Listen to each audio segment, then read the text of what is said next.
Round of applause. All right, so a lot of people like to say that Bitcoin is inevitable, right? But that inevitability is made possible by all of the developers who are working on Bitcoin.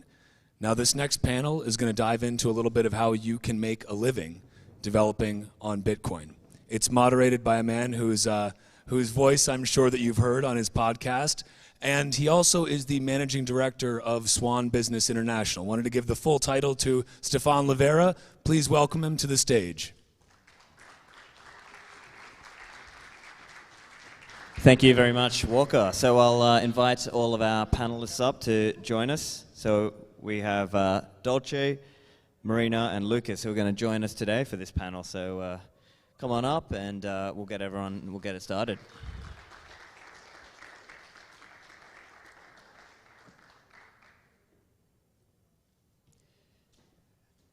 So let's just start with very quick introductions for everybody. So maybe just take 30 seconds, take a minute each, and just tell us a little bit about yourself and what you're doing in the world of Bitcoin developer education.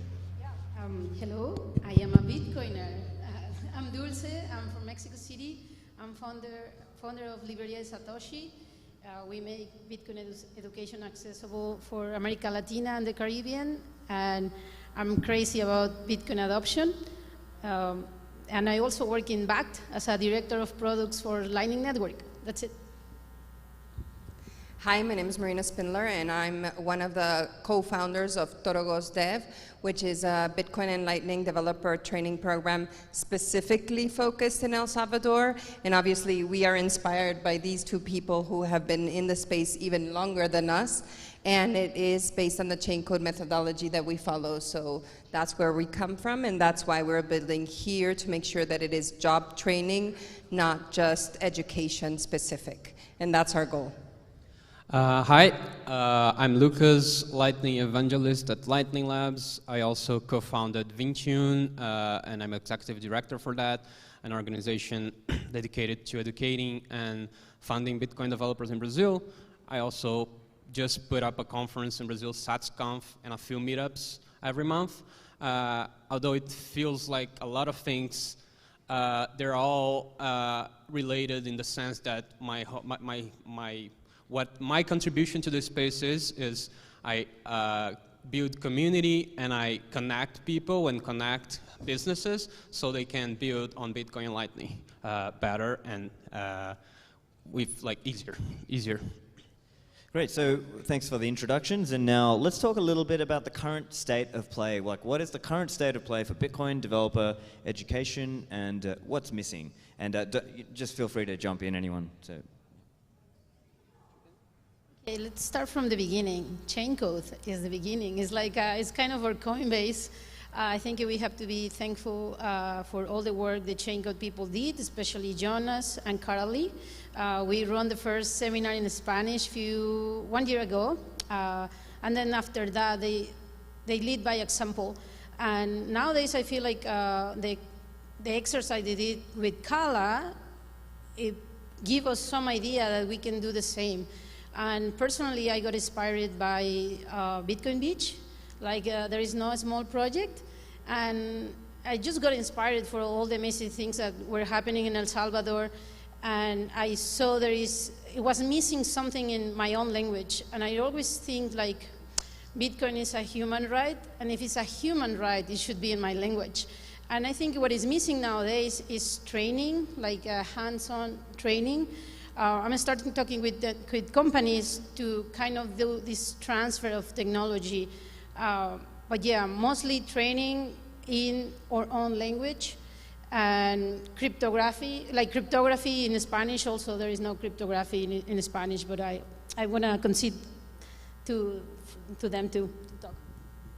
I agree with Dulce that we are a few and far between in Latin America. I mean, that's a conversation we've had, that talent in our region is very limited. So we are extremely lucky and thoughtful to try to expand this as much as possible.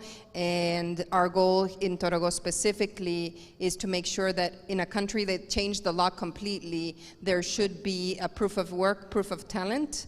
and also so they can hire internally, not just import talent. And that's why this project was so important and influential for us. We did not want to copy Dulce and do that. She has Latin America. We're doing something very specific for El Salvador, for the people. And the students here say hello.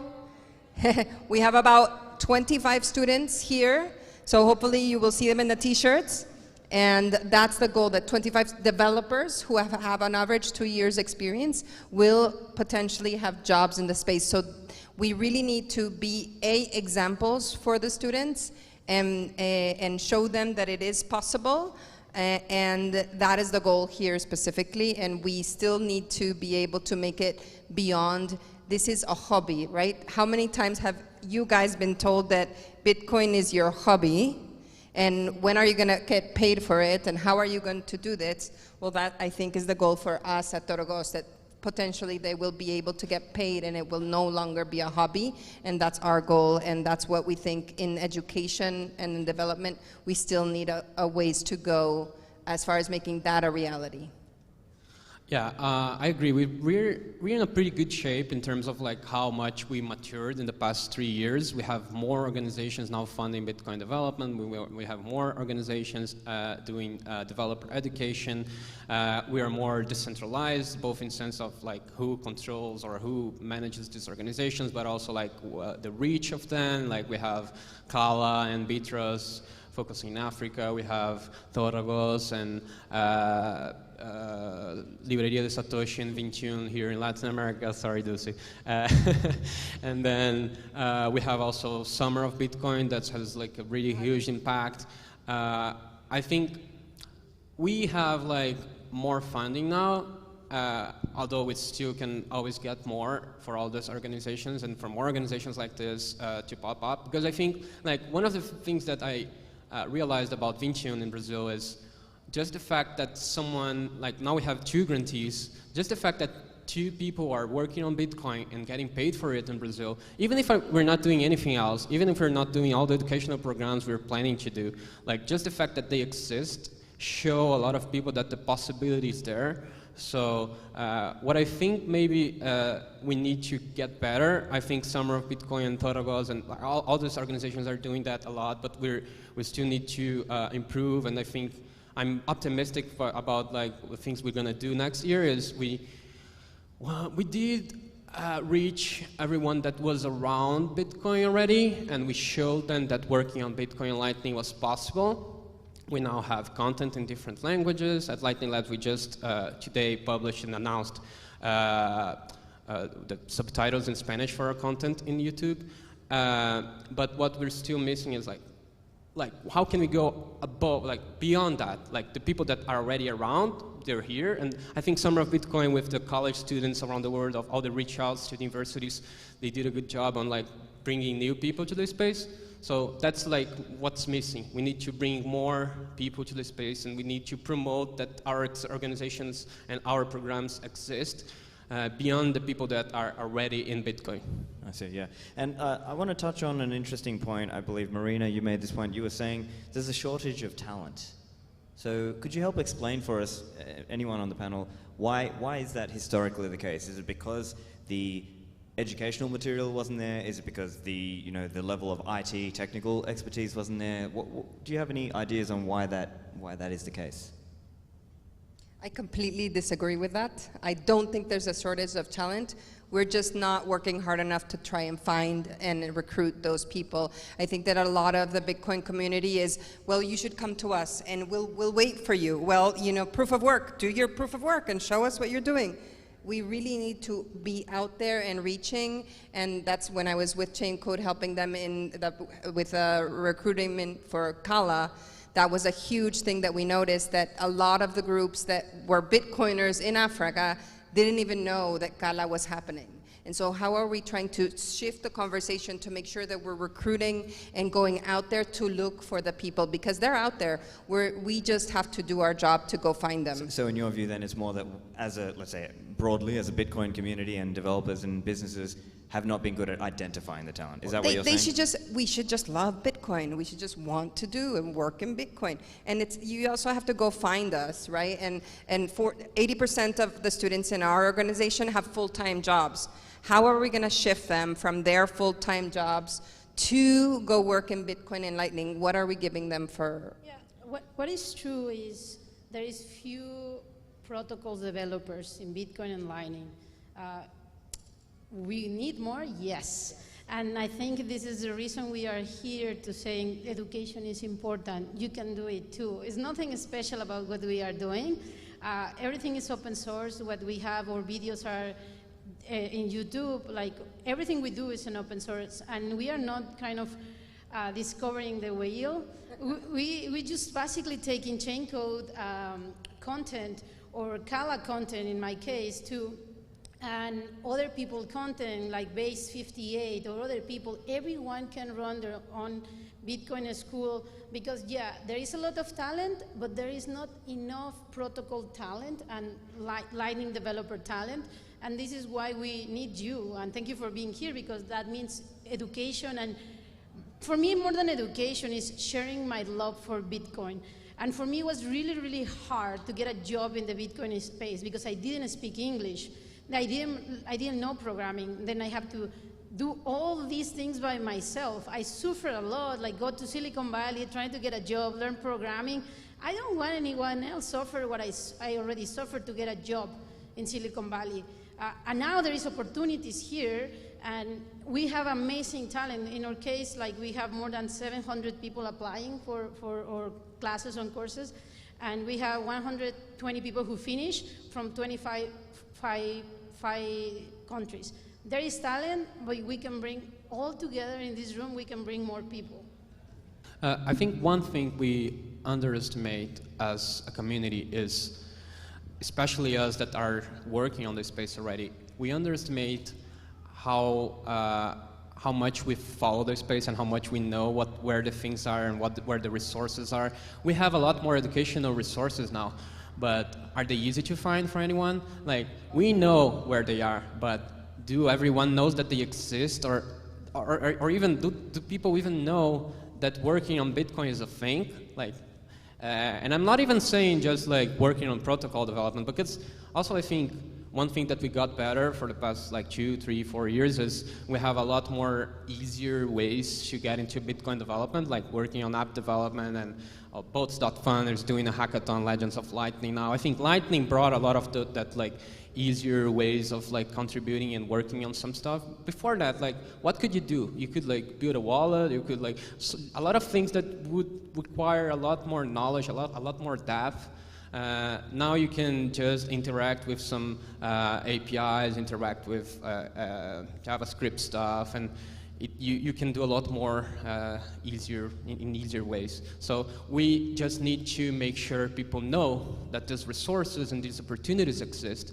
I think I like to say that my contribution to the people that started working on Bitcoin, if I had like a small part of it, it's like, it's just small nudges. It's just like showing them what the possibilities are. Just pointing to this resource that they may not know about. Because I think because we're always on Twitter and we're always following everyone, always following everything that's happening, we just take for granted all the things that we know, and we don't realize that, well, just sometimes the only thing that's needed is, hey, this is something that is possible. This is the path that this person went through, and it went well for them. So you could go through the same path, and that would be a possibility of success for you. So while we're on this topic of resources that are out there but people don't know, let's mention, either for people here or people watching the stream, what are some resources that you three on the panel have seen that would be handy for somebody who's new to Bitcoin or Lightning, and these would be good resources? Personally, I learned everything that I know through 2 sources. Okay, 3. YouTube is free. GitHub is free. And papers on Google. Yeah, it's free. And then one thing I want to recommend is you don't need a school or like a big project. You can start with your cousins and friends and your Bitcoin meetup and say, hey, I know you are also interested in and learn. You can have a small group of 5 people or 2 people learning, mastering Lightning, mastering Bitcoin. What we are doing is, I'm going to tell the truth to the students here. What I do personally in Livera Satoshi is we follow mastering Bitcoin and mastering Lightning. But then I lie to you guys, and I also add very advanced material from chain code. Then basically everybody's learning very high level things without knowing. Then when they go through chain code, that a lot of the people that move, the Bitcoiners who move from Livera Satoshi to chain code, is like, oh, I already learned that. It's like, yeah, you did. It's not that hard. Then that was my experience, and yeah. Well, yeah, go.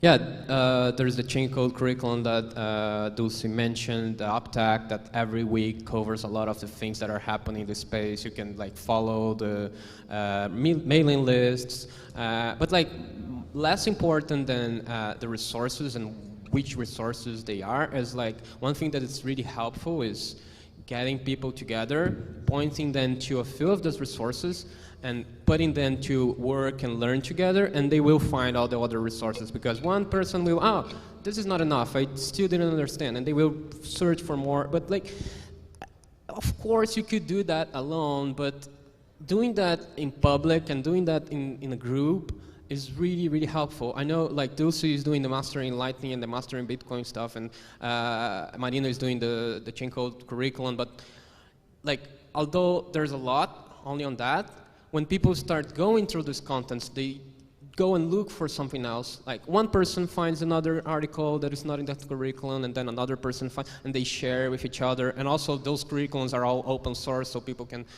contribute back to them. And I want to say something. Oh, sorry. If you are like a shy person, an introvert, also you don't have to join a community per se. You go to GitHub, pick a project that you like, BDK, LDK, Lightning Labs, Core Lightning, any project, and just start contributor with a first issue. And they have a Discord, so they have like messaging apps where the community meet there. And the other thing you can do here in El Salvador, if you don't have to join to an educational class, you can go with your, how do you say, like the corner shop, or like a la tiendita de la esquina, and help them to implement BTC Pay Server. It's going to be a fun project to do. Just think outside the box and think about Bitcoin massive adoption, and you are going to learn about Bitcoin.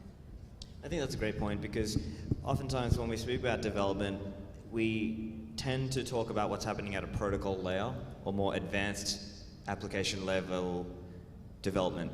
But what you're focusing on is also just everyday, what does the average person need? And I think there are also business ideas in that you could set up a business where you're going and doing this kind of development work for a customer.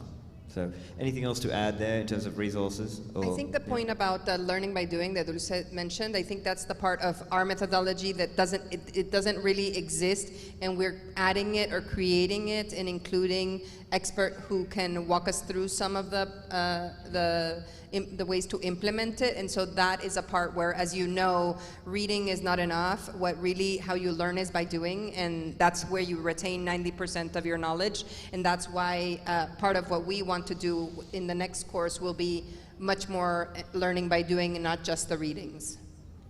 And even though a lot of the things we do is like online, and I think we can go a long way with that. One thing that I always recommend is try to find a local meetup you can go, and because in person is really powerful yet. BitDevs Español. Yeah. BitDevs, we have BitDevs in a bunch of different cities now. Like if you go to the original BitDevs website, the New York one, bitdevs.org, they have a list of a bunch of cities there. Like you probably have a BitDevs around your city or in your city, so look for it, because you're gonna find more people that are also going through the same path. And if you don't have one, start one. And even if in the beginning it's just you and 2-3 friends, like that's already a lot, and then people will start coming, more curious people will start coming. And then I think I've been organizing BitDevs in Portuguese and Spanish, and I could see for the past like 15 months how that evolved in terms of in the beginning, no one was talking, and then people start following the mailing list and following the uptake and following because they want to come to the next meetup and participate, since it's like a Socratic seminar style. So that's BitDevs is really powerful. Props to Jay, who started the format, and everyone that followed them. One thing we are doing, I'm sorry to interrupt, is like our members, or the students or the teachers now, they are talking in conference, like here's Luis, he's gonna give a workshop. We have journalists, we have people in Medellin, in Venezuela, they already are speakers. Then empower others feels so good. And we are just the seed, and I know Bitcoin has a bright future. That's great, and I think the Socratic Seminars point is a good one. We've got a lot of these Socratic Seminars in different places, in different cities around the world. Could you just explain what is a Socratic Seminar for people who maybe they don't know? What is a Socratic Seminar? Why is that a useful tool for learning? Yeah, basically the Socratic Seminar is the hosts of this BitDevs in different cities, what they do is they curate a bunch of things that happened during that month in terms of like mailing list posts or announcements on Twitter or technical stuff in general. And then the hosts go through these topics and like explain it briefly. But the idea is that the audience will also like participate in a Socratic way. Of course, like in the BitDevs New York or BitDevs San Francisco, like you have like the people that sent the email to the mailing list in the audience, so it's really rich in terms of what they can provide. But we always have like in our audiences a lot of people that are always following those things. They have a more in-depth understanding. So each of these topics will have like someone that understands it better, and they will explain to the rest of us. And the power of that is like also because I had this person saying that during SatsConf last week, we had a BitDevs, and some people that weren't like active participants came for the first time, and they said, "Oh, I got 5% of what you guys were explaining."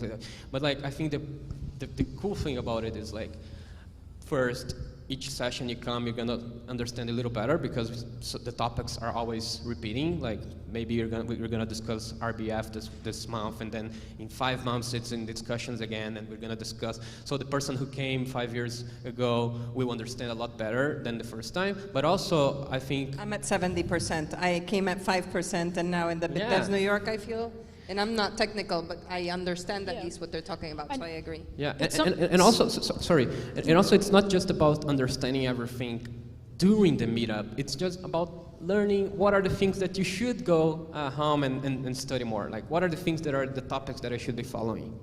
And something that I want to mention or to bring up is all these initiatives. We are not developers. I'm a product manager, evangelist, like communications. Like Bitcoin need everyone. Like, and it's not only for developers. Even if you are not a developer, you can start something. Because even in Chainco, the person who run that is Jonas Adam. He's not a developer, and he does a fantastic job, right? And everybody can do it. That would be something that I want to bring to the table. Like, nobody here is a developer, and we are doing our best. Also,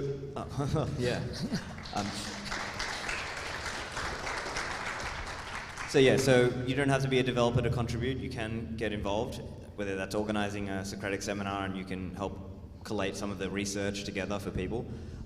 Let's talk a little bit about development focus. So, do you have any particular focus areas, whether that's security or privacy or scalability? If you could just tell us a little bit about anything you're interested in from a development point of view. I try to be really open in terms of topics. I'm not giving grants to specific developers working on specific things. I'm not focusing the education on specific things. Of course, once I start having the people that start doing their stuff and start contributing to projects, the fact that they are there, like, we'll have a lot more things and a lot more talks around the things that they are doing. But I try to be open and let people choose and find what they like, and then we just go and find We at Vintium we are 3 people, me, Andre, and Bruno. But we always like consult other people that may have a better understanding of the different topics, so we can like, so, oh, is this a good potential grantee? Of course, I always like try to bring a lot of Lightning to the talks too, because I work for Lightning Labs and I have a big like a big part of my job at Lightning Labs is knowing who are the people, what are they doing, and where they are, and trying to connect them and develop the ecosystem and nurture the ecosystem. So, I guess for how I see it personally, I think our job is to be representative. That it's not. I think it's the first time that at least you'll see this stage, we are all Latinoamericanos, and that wasn't the case 5 years ago.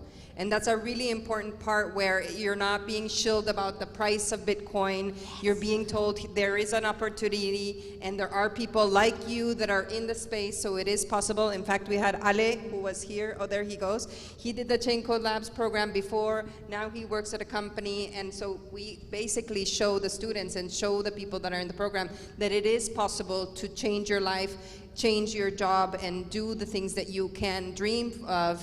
And that's our role. Like, our role is only to be representative of our region, believe in the talent, and let them find their own rabbit holes. So we do not choose the rabbit hole for them. We make sure that they have the talent available to them, and they go down their own path. Yeah, Libreria de Satoshi or Library of Satoshi is a startup. And like all startups, we don't have sometimes like a plan. And it's very hard to do a plan. But how I approach the problem is, I see the landscape of education of Bitcoin, and I say, what part is missing? And then, okay, I'm going to work in the parts that are missing. I don't want to compete with other people. I don't want to compete with Chaincode. I'm preparing the people to join Chaincode. I'm preparing the people to join Summer in Bitcoin, and cheers to Adi. Then I see what is missing, and I'm going to try to work in that things and collaborate with the other people, because we need to work smart. We need to work collective, and we need to work less.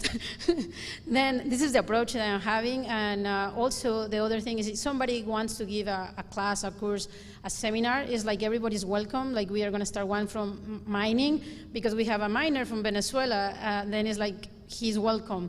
We are going to start a UTXO and transaction and SegWits and blah, blah, because we have somebody who wants to give a workshop with us. Then I'm taking this approach that kind of building the plane on the fly. I think an interesting point that you mentioned as well, I think Marina as well as the others, is this idea that there needs to be a pathway for people, that it's not just learn this thing about Bitcoin and Lightning and then that's it. There's a job at the end of this pathway, or maybe there is a grant, or somebody will provide an economic opportunity that you can then take going forward. So is there anything you can add color to that for people out there who are wondering? The goal is to shorten the path, right? That it doesn't take 3 years to find it, that it maybe takes 6 months, hopefully at least.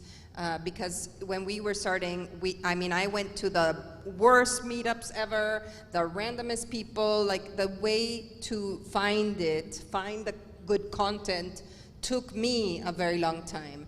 But if we're representative and we're showing them what we already curated or what we found and the people who can help, I think that we can maybe shorten the path of learning and make it better, hopefully. Yeah, I think that we talk about this educational bucket that has a lot of holes and is leaking. And for me, it's very important to keep people engaged. I know we are passing a winter very, very hard. Nobody's hiring, but we are doing our best to work with the startups. If startups want to work with us, we are happy. And keep it engaged people in the community, because otherwise they go to Solana or any shit coins. And then it's having a real connection with the members of your community, and not let them go to other blockchain. And how you do that? By studying Bitcoin philosophy. That's super important. Like, if we understand the base and the philosophy, who controls Bitcoin, what is the comparison with other blockchains, we are going to keep people in the community and being kind. What are the current bottlenecks in your mind? Is it getting funding? Is it, what are some of the current bottlenecks that you think Bitcoiners, Bitcoin community, Bitcoin companies could help with? I'm going to talk for myself, I have 100 developers and I have top finance developers in Latin America, and find them a job was really hard. Kala has the same problem because, like I say, we are in a winter market, and also, I guess, funding. But for me, it's more important how we get the training and how we start collaborating together to get this training for the professional people who want to change from fiat jobs to Bitcoin jobs. I think one of the bottlenecks is the first few steps, because once you're contributing to an open source project, or once you're already an expert, or you're more advanced in terms of Bitcoin development, you can more easily find opportunities in as grants or jobs, etc. But one thing that is not easy is if you have a full-time, normal, non-Bitcoin job and you want to get into the space.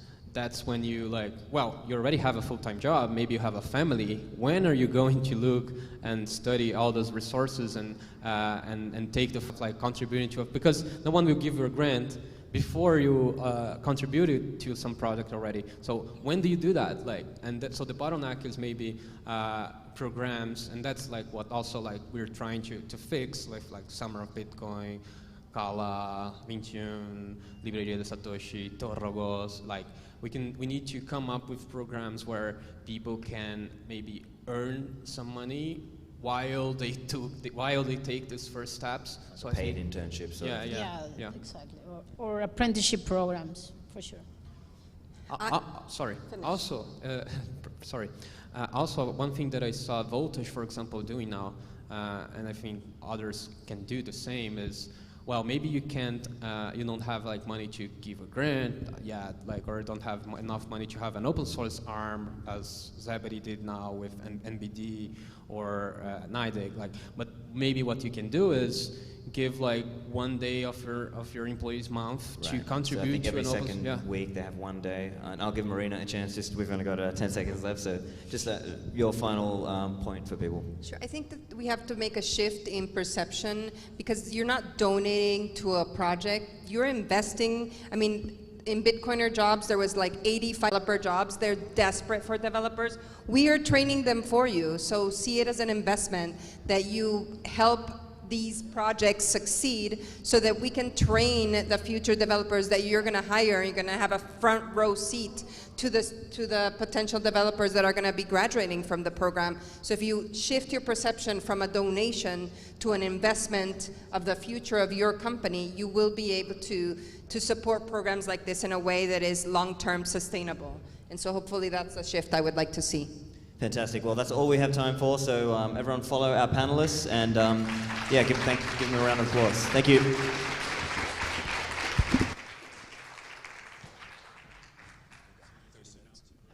All right, everybody. There's going to be a 30-minute break here on the dev stage. We'll get started again at 3:50. So you've got a little bit of time. Go check things out, and we'll see you back here at 3:50. Thank you.